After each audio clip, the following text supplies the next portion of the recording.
Good afternoon and happy Monday. Welcome to the Action Drug Rehab Hour. I'm Cary Quashen. I am your host, and it's good to be here. Hey, it's beautiful out today. I'm talking to my to Matt. What would your job be here, Matt?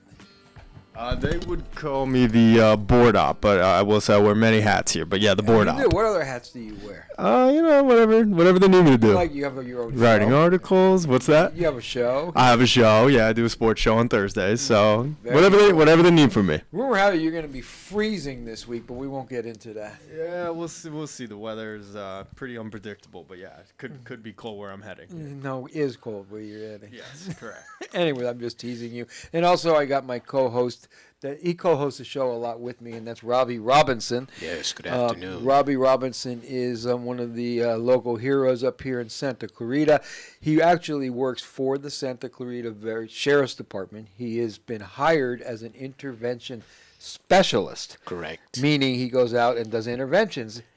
You explain it, man. Yes, I do interventions. I go to court and speak up for the parents if they feel that their kids are out of control, and it's not more of detaining kids. Now, some do need detention, but so they can get help.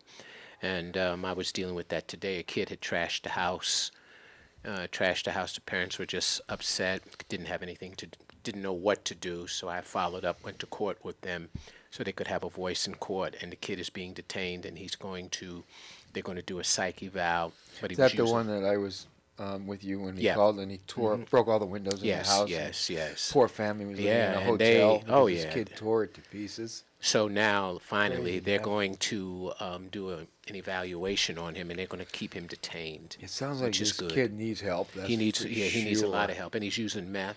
You know, meth is definitely creating major psychosis in this world right now, and it's getting to be really bad. I was watching a show last night on L.A. Yes. And the fentanyl deaths, and it's killing them all on the streets. They just keep dying, and the psychosis is they were saying is worse than it's ever been before because of the meth. Yes. So it's this drug war that we're fighting. I'm telling you, man. It's crazy. It's crazier. You know, I've been doing this now for over 40 years. So I've seen every drug trend there is. Yes. From the LSD to the mescaline to the mushrooms to the crack to the crank to the mini bennies to the bennies to the black beauties to the quaaludes to the cocaine to the heroin and then opiates and now the fentanyl. And this is not one of those trends anymore. This is an actual how do I say this, disaster for our country and any other country that's having to deal with fentanyl, because as of right now, and I say this every week, the number one killer for people 18 to 45, which changed now, 18 to 45 was accidental overdoses due to fentanyl. But now it's down to, I think, 14 to 45. It's absolutely crazy. You cannot use any drug today that you buy on the streets and expect not to be playing Russian roulette with your life. Correct. This is not a trend. It's not a phase.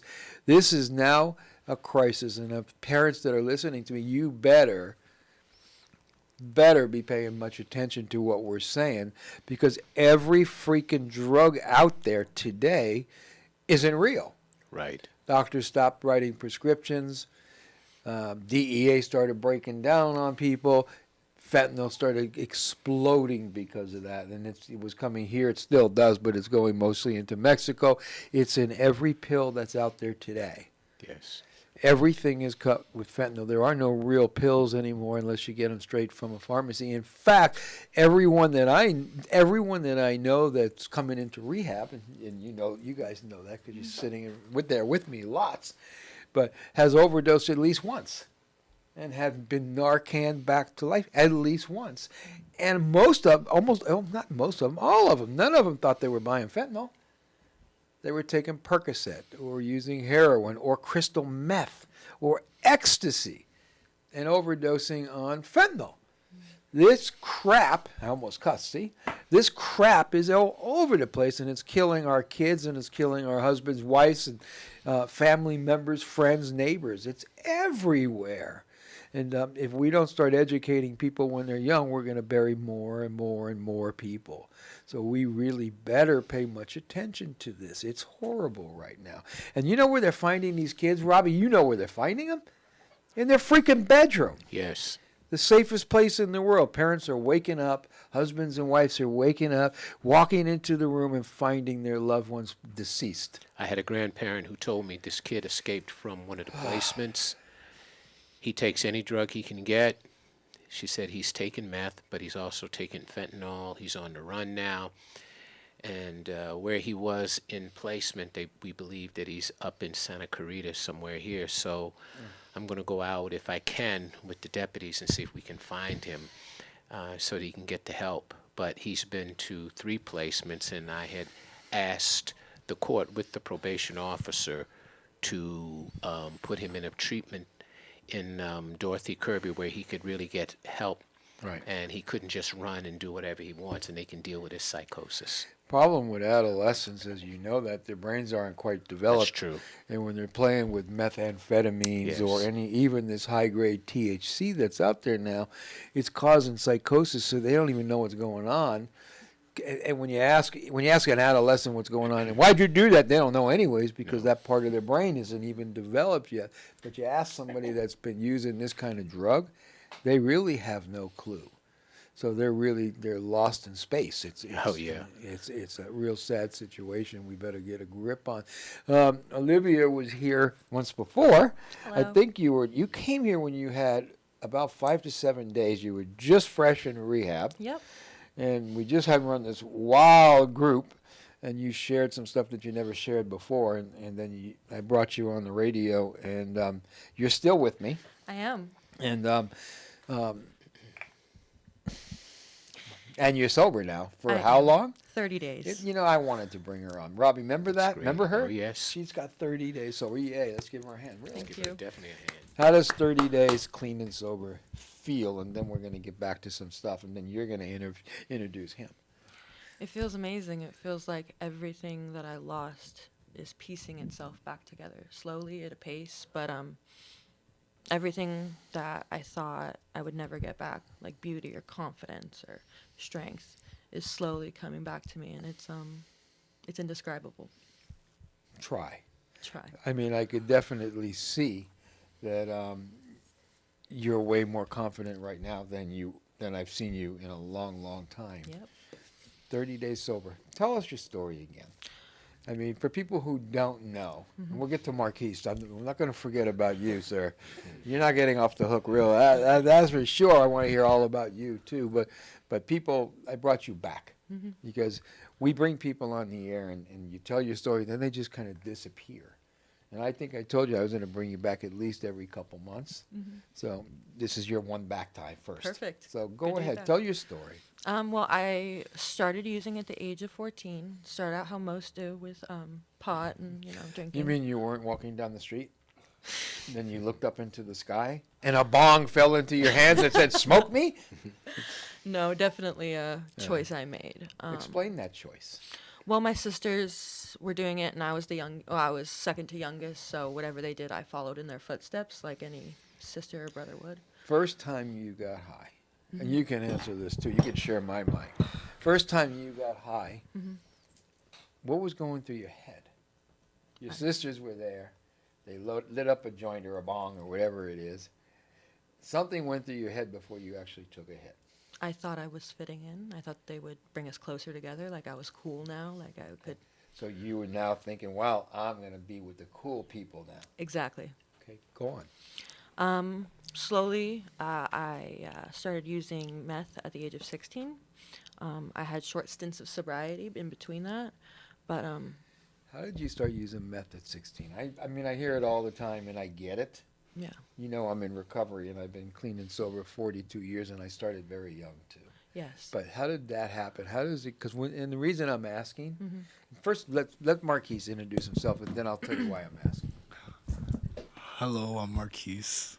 And how old are you? I'm 22 years old. And how do I know you? I'm an outpatient at your rehab. What does that exactly mean? What does outpatient mean? That I still live at home, but I still attend group meetings and classes. So you're at group every morning Yes. from 9 to 2:30. Very good. And how much time sober do you got? 2 weeks. That's very cool. Good. Man. I'm really proud of you, dude. How is 2 weeks going? It's going pretty good. It's going really good, Is actually. it tough? Is it easy? Is it interesting? Is it what? Well, I feel like pretty much the same because when I was, for you guys that don't know, I guess I'm an alcoholic, some would say. But I was only drinking when I was going out. But I felt like my problem was like when I would drink, I would just drink to get obliterated, not just like to, I guess, enjoy drinking. So I guess that's where my problem was. So I haven't really been craving it or seeking it. Good. How come you came into treatment? What happened? Nobody just wakes up one morning and goes, I'm going to go hang out at Action for a month. What happened? Well, it definitely wasn't a choice because I did get into 2 DUIs. So Who do you? yeah, so the court made me Ouch. come. Good. I like that. Yeah, So you don't have too many more options. If you get a third, guess what happens? jail. You Yeah, time. and that's not my agenda. No, I don't think you want to jail. Definitely not. You don't have the personality for that. I mean, you're too nice of a person. I mean that. I'm not knocking you. Thank you. I appreciate You it. don't- You wouldn't fit the mold. You know what I mean, Robbie? He's Oh, yeah. too good of a guy, isn't he? Yeah, good disposition, and you don't, like you said, you don't want that. That's not on your agenda right now. Definitely not. That should never be on your agenda. Some people it is. Is alcohol worth it? No, not at really. all. Is it worth all this? No. Okay. Literally none of my problems I would have today wouldn't be here without alcohol. You know, I say it a little bit more blunt.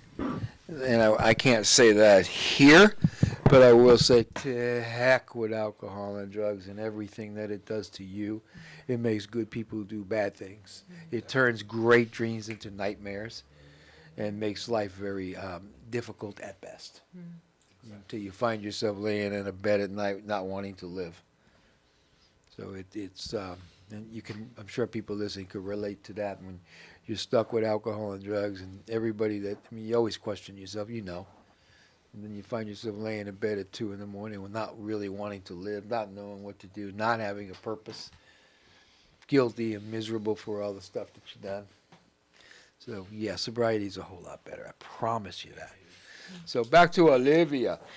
So, and the reason I'm saying that, follow me for a second, okay? And you too. When we're young, we have what I call contracts. Remember those? When I grow up, I want to be a radio host, or I want to be a cop, or a probation officer, or an intervention specialist for the sheriff's department. That's right. Yeah, but we have those, and they change. Then we have another set of contracts. Do you remember those? When I grow up, I will never. You remember those? Yep. Well, some of the things you said you'll never do when you grow up, what are they? Never drink and drive, which I did. Never kill someone. Right. I've never done that. What? And to never lose myself. And you? What's some of the things you said you'd never do? I'd never end up like my father, who was in and out of jail and a drug addict as well. And See, I said the same thing. yeah, I would never use violence as the answer to my problems. Yeah, I mean, I just a little bit self-disclosure. My father was an addict and an alcoholic. And I remember driving on the wrong side of the freeways, not knowing if he was going to be alive or dead in the mornings. I remember when he wasn't living with me, his girlfriend's calling me saying, I think he's dead. So I always thought he would be dead. Yep. And I remember the last thing he said to me, he was 47 years old. And the last thing he said on his deathbed, I had 1 year and 6 days clean and sober. He says, I'm sorry, and I wish I could have gotten clean with you. And I'll tell you what, I always said I wouldn't grow up and be like him, and I did. I fought it. But I have what you call the same thing some of you guys have. I have an addictive personality. So when I started playing with stuff that made me feel really good, I was really screwed. Because I didn't know then how to stop, and I chased it for many years until I didn't. That's why when people come into rehab, I always say the same thing. You never have to do this again. This could be the first and last time. Well, I don't know if it's the first, but it could be the last time that you ever have to do this. You never got to get handcuffs on you, thrown in the back of a squad car and taken downtown to L.A. County Jail. It never has to happen again. But the problem with addicts and alcoholics is this. The hardest part of treatment, and you see this all the time. I still want you to tell your story, but we're talking about how it gets there now. The hardest thing about staying clean and sober is our brain when it starts this. Should I or should I not? I'm not like those people. My problem is opiates. I don't even like weed, so I can smoke it. Why would somebody want to smoke weed when they don't like it? But that's what we say to ourselves. Or my problem was cocaine. Why can't I drink wine? Or my problem was tequila. Why can't I drink wine? So people can't figure out, if you don't drink and you don't use anything, life's going to be pretty good. Better than it is now, I promise. But if you chase it and try to figure out ways to manipulate a disease of addiction or alcoholism, you will lose every time. Because it'll always either bring you back to what you love, or you'll find something new that you love, and you'll substitute it. So it's like there's two doors. That door right there, you walk through that door, and you're going to drink and use, and it's the same crap you're already dealing with. If you walk through that door and there's no alcohol and no drugs, I promise you, I promise everyone listening a better life. Those problems will go away. So, but we fight it so hard, man. It's anything we could do just to figure out a way to get high on something. Look at the power of drugs and alcohol. Look at it. You know, when I had a year clean and sober, you know what I said? The best part of it, I got a lot. I mean, I was a different person already, but the best thing about any of that was nothing ever would have the control or power that alcohol and drugs had on me. Not a drug, not an alcohol, not a person, not a place, not a thing ever again in my life. Does that make sense? Yeah, absolutely. So now the same cops that used to put the red lights on me call me for help. Hey, will you help me with this guy? I got courts and judges calling me. Will you help this guy? I mean, it's such a better way of life. So go ahead, finish your story. You were 16, you started using meth. Well, when you're 16, you don't have a dad around. You look for love in places like men who shouldn't be associating with a 16-year-old girl. Doing things to grow up faster. Because they should be shot if they're around 16-year-olds. Yes, of course. So not wanting to listen to my mother's rules or go to school at all or try at anything, I ran away from home and I shacked up with a man who was 27 and I was 16. I didn't know what it really did at the time for meth. I just saw that he was doing it. It looked fun, and I tried it, and I fell in love. And if you think about it, you get a 16-year-old girl, right? That's kind of should be just getting out of playing with dolls and still in school. Exactly. Not with a 27-year-old that should be trying to figure out what he's doing with his life, already had it figured out. So you know what kind of person that is. Exactly. So go on. Falling head over heels, madly in love with this drug that made me forget, made me numb. You know? Problem with crystal meth, Yeah. and a lot of those drugs, is how many times do you have to use it to get emotionally addicted? Once. Why? It's so fast acting. It's immediate. It's The rush. immediate what? The rush. The rush. It's a shortcut to the pleasure zone of your brain. Yeah.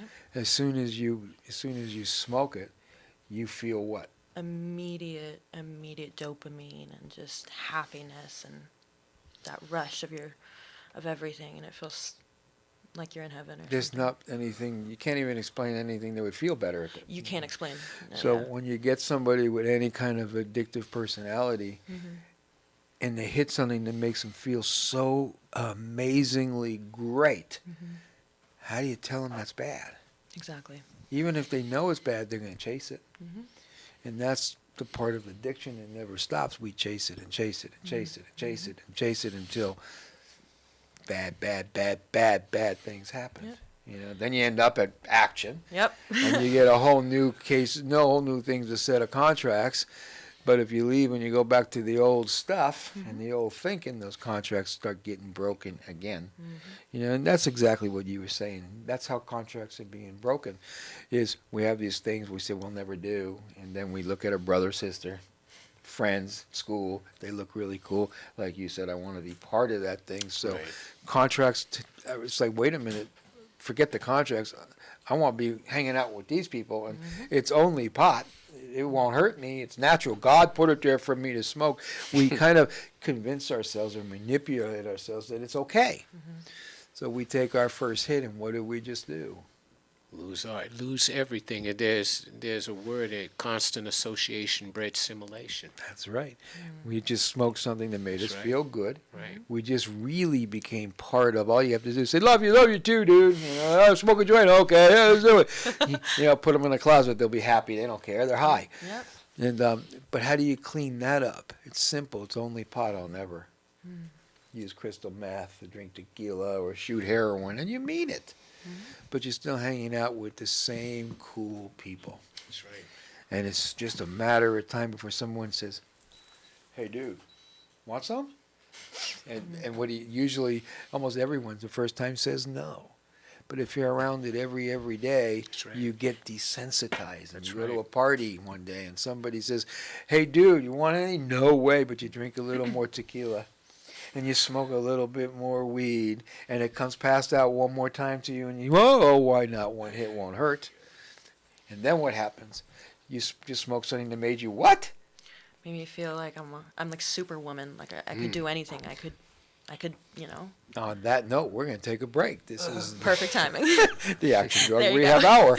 We'll be right back. You know, a guy I was telling Carrie, I was a gang officer and I worked in the South End, up in Lancaster, the Valley, the South End, and a guy had on his neck TFL, DFL. I told Carrie, I said, we took him in custody. Tweaking for life, man, drugs for life. And I just looked at him like this. He had his hands cuffed like this. Yeah, man, you know. As he Do you starts remember? growling. Oh yeah. He had his hat to the side, looking at me like that. That's right, Rob. And so he was funny, and people on drugs, as you said, they do crazy stuff. Seeing people jump out of windows like up there, like That's that the high. PCP, Yeah, man. PCP. They don't feel the meth, pain. That's why. and jumping out of windows and just constant. Yeah, man. Oh, West Side, ooh, right. Doing all kinds of crazy stuff. And you just look at them because psychosis, they're out of their mind, and you just look at them like this.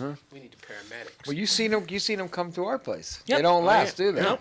I mean, I won't mention their names, but poor girl. Yep. yeah. Snakes on her back. You know, bugs crawling on her. Oh screaming yeah, I top seen of a her guy lungs. get on all fours, and howl like a dog.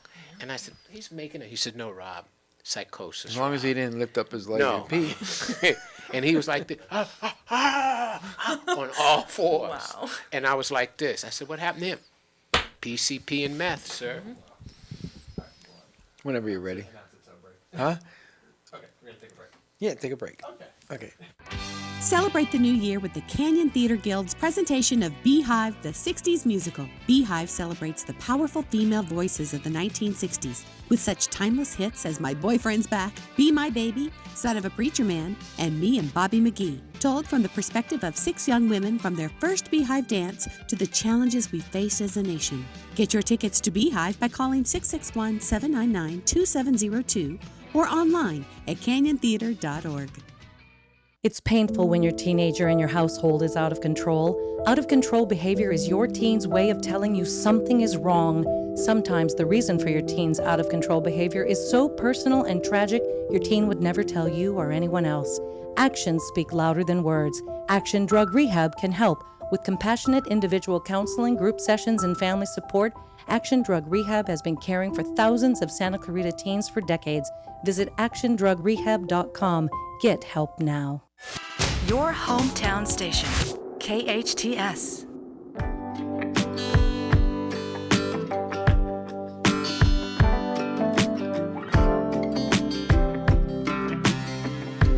Welcome back to the Action Drug Rehab Hour here on KHTS. My name is Cary Quashen.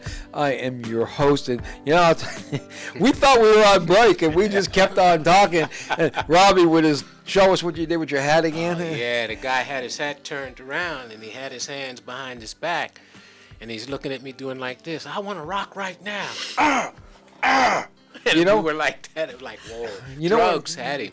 You know, when it comes to meth, Oh, yeah, that's serious. No, when I get a phone call for rehabs, and I own rehabs, as you all know, but when I get a phone call and somebody's saying I'm on meth, Oh, I always cringe yeah. because almost at least half of the people that come into rehab that are using meth are meth-induced psychotic. yeah, they are. And and as soon as they get there, I mean, it gets pretty hairy, and a lot of times we have to send them to psychiatric wards, or they just leave because they're too psychotic, man.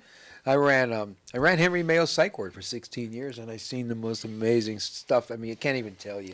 I mean, one guy came in there once, and I'm not breaking HIPAA because I'm not talking names, but had cut a part of his tongue out Oh, yeah. because his voices told him to do that, and people believe, and you saw this at rehab. We just had a young lady come in, and she was on meth and believed there were snakes on her back. Bugs on her skin. Bugs, yeah. bugs. Dripping sweat, even though it's cold. It's Was looking in closets thinking that her brother was there. yep. Hearing her brother's voice. Just You know, even with cocaine. But, you know, Robbie, you try to explain to do. these people, think about it. Yes. There's not a snake. You look in the mirror.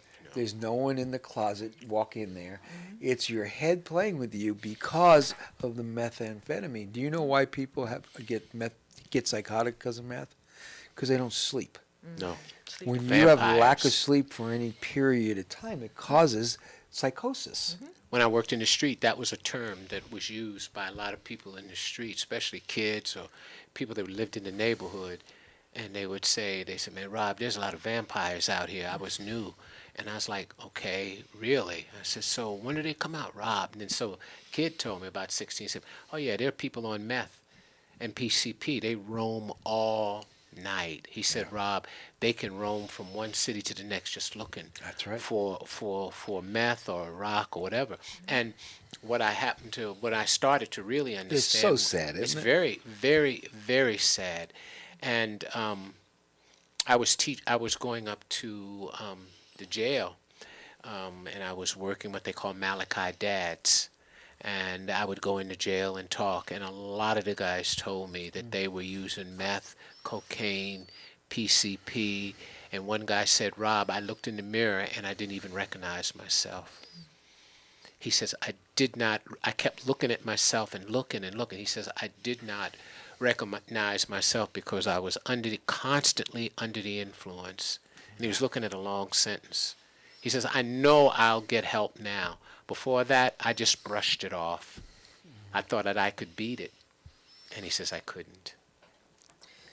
Yeah, I've seen some pretty sad stuff in my career. I remember when I ran the mental health unit, you couldn't come in there unless you wanted to die or kill somebody or not able to take care of yourself.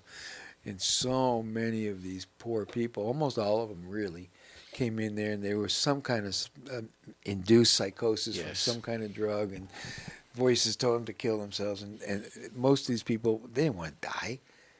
But they didn't want to feel the pain, or the voices told them to do something. And when they came down, it was like, thank God I'm alive. You know, it's good.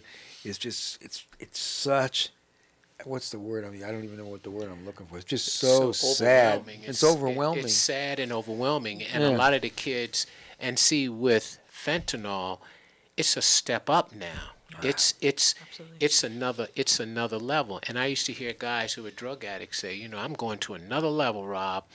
And I got it because it started with marijuana and drinking marijuana. Then they started using other drugs, and then Breaking their contracts. Yep. And then next thing you know, one guy said to me, I was working with narcotics, and he said, you see that guy right there, Rob? He's on the street all the time. I guarantee you within a month, he'll be walking around with a towel around his waist, and he's going to be naked. And lo and behold, it happened. Yeah. And I was like this, whoa. Now, you have to understand, the training that I have now, I didn't have. I was dealing with people who were selling and under the influence, and you could go to jail. But now this is a whole nother ball. Every day I learn. Every day I That learn was when something you were else. arresting people, Yeah, and when violating I was a them. probation officer. Now I'm you're doing- I'm on the other side. your whole job has changed to intervention Yes, and helping yeah, I'm people. trying to help these people. And they feel better.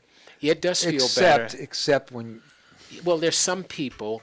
Let's get real. Let's really be real. When you hear me say some people need to be locked up, there are people who sell drugs who need to be locked up. Yeah. Bottom line. and the subject. Now, when I say somebody that's using needs to be locked up, I say that with this.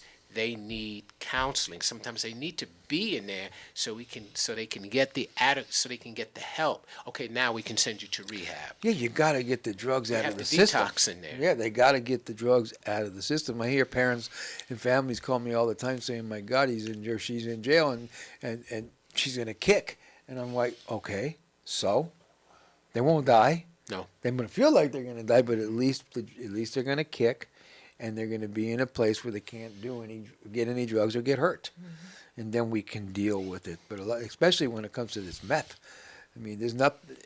You got to get them to sleep first. Yeah. They got to crash. But I mean, as you saw, a couple of them came in and they just Out of their mind. too psychotic, and there's nothing you could do until they actually get the rest and sleep. And we try to give them medication and that kind of stuff. Sometimes it just doesn't work. Yeah. But so anyways, back to you. Yeah.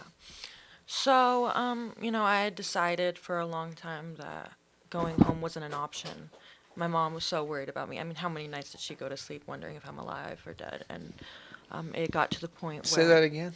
my mom fell asleep at night not knowing if I'm alive or dead or wherever I am missing. I hear that from parents. So sad all the time, calling me crying, saying, "I don't know if they're alive or dead." Yeah. If I hear a siren, I freak out. If the phone rings, I cringe. Go ahead. Yeah. And it had gotten to the point where I was doing meth every single second of the day. I physically could not put a pipe down in my hands at all times. Wow. Which had caused me to realize, like, I can't do this. So I went to my first rehab. Didn't work. Obviously the program did, but I wasn't ready. Which led to relapse after relapse after relapse after constantly battling this war. And you're so young. I'm 21. Still got a lot. I'm still so young. And at the age of 20, my youngest brother had taken ecstasy that was unknowingly laced with fentanyl, and he passed away. One of these statistics, Robbie. He took I'm gonna say it again. He took ecstasy. Yeah. Ecstasy is not fentanyl. He took ecstasy and he died from a fentanyl overdose. Y'all hear that? And I totally agree with you on the part where there should be dealers in jail and locked up. Because that would be closure for me. To have the people who basically murdered my brother Of course. behind bars. And How old was your brother? he was 18. How freaking sad. Every time you guys, and every time you use a drug out there today, you're playing Russian roulette, not with one bullet either. It's multiple bullets. It's not if it's going to kill you, it's When it does. Wow. And I keep saying that to freaking people, and they keep dying because they don't hear it. Yep. Because they say it's not going to happen to me, or you don't know what you're talking about, or I've taken some and I'm okay. Or I have Narcan. Yeah, I have Narcan, but one day you're going to go to that Narcan pump, and it's not going to be empty. It's going to be empty. Do you know that most people have one box of Narcan, and that's two doses? Do you know, one, if you're overdosing, you're not going to be able to use it. So lots of these people are dying alone in their bedrooms. Yes. If you have one box of Narcan and you're using fentanyl, 2 doses might not work. I've dosed somebody 4 times already. Yeah. And the first time, nothing. The second time, a light heartbeat. The third time, they started breathing, and the 4th time, they came back. That's just in time for the ER ambulance to come get there. You're playing with drugs today, man, that's way different than anything else. Narcan is it's a life-saving thing, but it doesn't always work. No. And you don't always have enough. And it's Fentanyl does not discriminate. You at can't all. win No, in this that's game. the You can't best. win. Yeah, it doesn't discriminate. You're totally right. It doesn't discriminate. The first time I saw Narcan being used, I started with the sheriffs and the sergeant I work with, really great sergeant, Sergeant Andrade. So going out, and I was out with one of the detectives, and I saw them administer it. Guy jumped up. He ran out like you had seen a horror movie like Dracula from the 50s. He jumped up and ran. We could not find him. He ran so fast. You know what Narcan does? You know why it works, right? Because Stops the opiates, receptors. yeah, opiates get stuck on your receptors. What Narcan does is gets in the way of that, knocks Right. them out. So that means if somebody's overdosing on only opiates, not on any other drug, and you hit them Narcan in time, it brings them completely out of the overdose into almost a detox. Yeah. So what they don't know is everything. They don't see anything. All they know is I got loaded, things were great, and now I'm in the back of an ambulance with Yeah. people all over me, a blood pressure machine, and somebody just said I got Narcan, and they want to get out of there. Yeah. They just want to bolt, and they want to go get loaded, or they're scared, or they don't know what had happened. I mean, we had one ambulance guy or fire department guy get punched up here. He just saved the guy's life. Yeah. So they miss all the ugly. They don't know that they fell to the ground. Somebody had to give them CPR. Somebody came with Narcan. They were turning green. Foam was coming out of their mouth, and ambulance, police, everybody was there to save their life. They don't know any of that. They miss it. Right. But all their family members and friends see it. I was working with the sheriff's TSB unit several years ago, and we found a guy under a bridge, with the transit. Found this guy under the bridge, and he was a fireman. He had been prior to that. He was a fireman. He said he went to a park, just talking to me. We was talking. I said, "Let me see if we can help you." I said, "You don't need to help me. I'm going to go right back and do it again." Yeah. He said, "I haven't hit rock bottom yet." And so I had some services at the station that we could, but I was in suppression at that point. Every day we would see him. And then so after about several months, where's he at? Overdose, died in the street. Yep. Overdose. You know what happens when you overdose? Is you leave people. Yeah. And how has this been for you? So what I began to do was I couldn't save Charlie. I couldn't have done anything. No. I didn't know what was going on. I didn't ask. I didn't tell. So now there's this idea in my head that I have to save people. Because I couldn't save Charlie, I have to save this person, or I have to save that person. And it's not my job and my responsibility, but inside I feel... You have a job and a responsibility to who? To myself and Charlie. To yourself. To myself. Charlie's watching over you, and he wants what? He wants me to do good. And? He wants me to be happy. And? He wants me to save myself. And? He wants you to stay clean and He wants me sober. to stay clean. And he wants you to be okay. He would have been proud. He is proud. I know we are. That's for sure. I mean, it's not easy to do what you're doing. Getting clean and sober, that's the easy part. Now you got to deal with all that feelings that you used or drank over, Yep. You had a good day. What'd you do? Party. You had a good day. Right? Well, yeah, everything was great. I want to get a party. You had a really bad day and you're miserable. How did you deal with that? And you're all pissed off and life's screwed up. What do? You drink or use. So all your feelings, your coping mechanisms for everything was what? Give me some tequila, or what did you drink? Yeah, tequila. There we go. Lucky Hold it. guess, okay? Or I need some Patron. meth. Things are bad, man. Anybody got a blunt? I mean, it's that kind of stuff. Now you guys are sober. We take all your drugs away from you and leave you with all your feelings. That's the hard part. Yeah. And when you start using drugs at a young age, you start emotionally growing, meaning having to deal with feelings. You don't really know how to do that. So all this is new. So a lot of times people go get loaded because it's a feeling they got. And the feeling turns into an obsession to get high because they don't know how to deal with that feeling. And it turns into addiction. So if we know it's a feeling and I got to deal with this feeling, then it gets easier. Does that make sense? Yeah. But people give up way before they should. Go ahead. And then, because of how bad it got from me not being able to eat or sleep or talk or go anywhere, I had laid in bed and not showered for weeks at a time. I knew, at least I thought, I can't live without him. I can't breathe without him. It feels like I'm suffocating. I took my bed sheets, I tied a noose, and I tried to hang myself in my closet. And I thank God I thought, I don't want to do this. The first second I jumped off that stool, I knew. You did jump off the stool. I jumped off the stool. And I know she did because she ended up in a behavioral health unit. And they called me wanting to admit her to our rehab. And I had to have staff speak to you because they told me that you were mute and you wouldn't talk. So we needed to have a conversation, so I knew you'd be appropriate for rehab. And thank God you did talk to me. Yeah.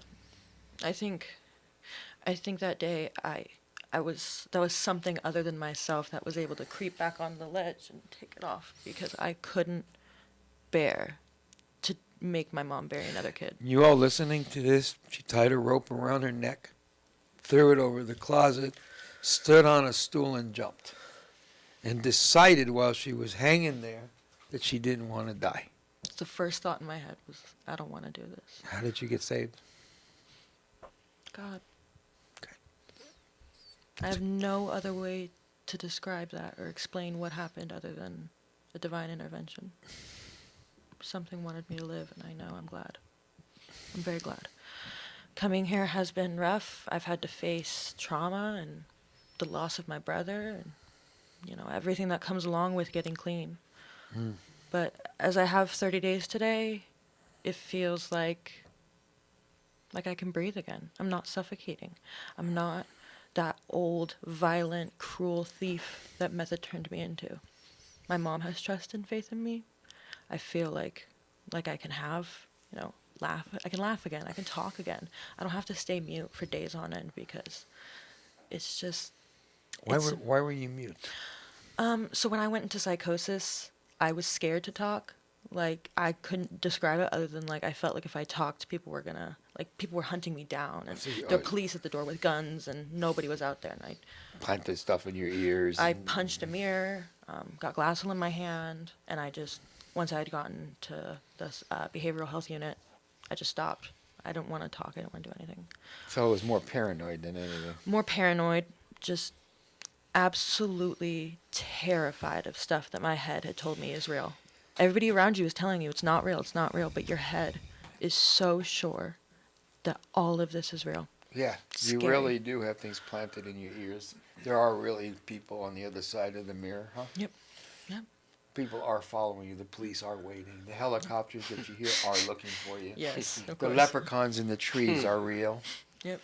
They arrested somebody, put him in our psych ward because he was shooting the leprechauns out of the trees that were out to get him. Yeah. He really believed they were there. Yeah. So, I mean, it's just, it's a road that I don't want to see anybody have to go down. If you're listening to this show, man, and you know kids that are young at an appropriate age, play this freaking tape for them. Let them see this stuff, you know?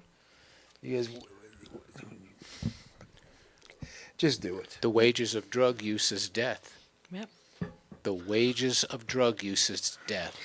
And you may go for a long, long, long time. And in closing, as my mother used to say, you may get by, but you don't get away. Mm-hmm. And what's important is that it's not just heroin users or fentanyl users.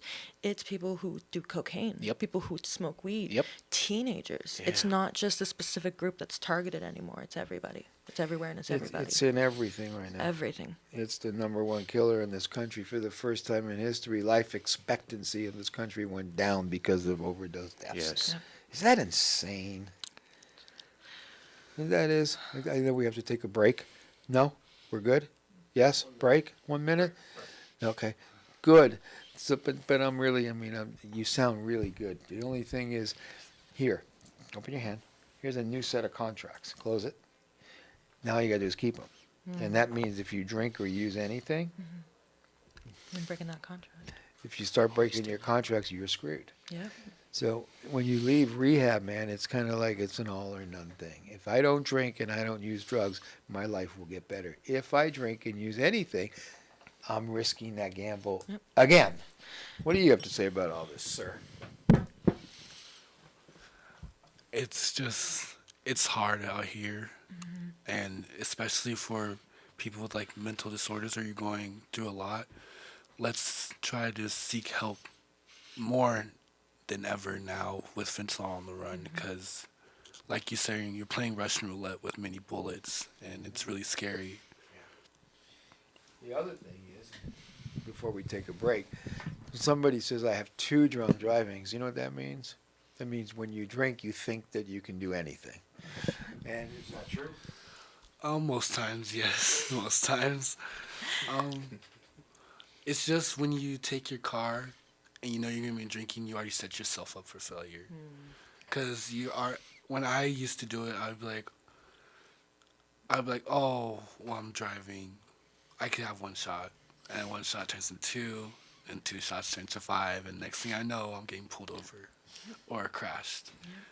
The red lights are on, and those, what do you call those cuffs again? What we call them? Bracelets? Yeah, the bracelets. And they're on your arms, and you're sitting in the back of the police car saying, God, get me out of this one. I'll never do it again. Each time. On that note, we're going to go on break. This is the Action Drug Rehab Hour on KHTS. Welcome back to the Drug Rehab Hour. I'm Cary Quashen. I am your host. Robbie Robinson is here. He's my co-host today. We got Marquise and Olivia. Yes, Olivia. Good to be here. And it's good to be here. We only have like about a minute left. Would you ask her before you went on break? You asked her something, and she went, uh-huh. Yeah, I was telling her about some of the street vernacular, and when I said some of it to her, she said, "Yep, I know what that means." What did you say to her? I forgot. I said to her, "No, I want to see it." I'm gonna do it. So I said, when the guy was cuffed up, and he was out of his mind, he was on PCP, and he had been on meth, and I said, "Are you okay?" He said, "Who bang? Who bang?" And so I said, "You know what that means?" You've heard that before? Oh, you see? So that's that drug vernacular. When people get into drugs, they speak it's like another language. And he saw what now? He saw roaches? He saw roaches, and he saw rats, and then he said that he saw people coming out of the walls. Yeah. So we had to do something with it. Terrifying. I've been in more houses with meth than you can imagine. In my old days, when I used to go do interventions, and the whole bedroom was closed up, they had tinfoil on it, it was dark, and they believed that the helicopters were after them and they were in hiding. And then, no, listen, guys, we have to take we're done, but I want to say a couple things first. Is don't play that game today, man. Please. It's like, Olivia, Marquise, tell them what happens if you use drugs today. You die. Everything goes back to shit, and you. Oh. Yep. So sorry about that. We were so close. Everything goes back to being terribly awful dark. When you're doing drugs, you're never enjoying. You're just chasing. Oh, wow. That's great. That was well. That was well. That was good, well dude. said. I guess. There you I go. like that. There you go. But the bottom line is, I mean, I'm going to say it to, like I say, everyone else. It's a game you can't win. Don't play it. Till next week, this is the Drug Rehab Hour. I'm Cary Quashen.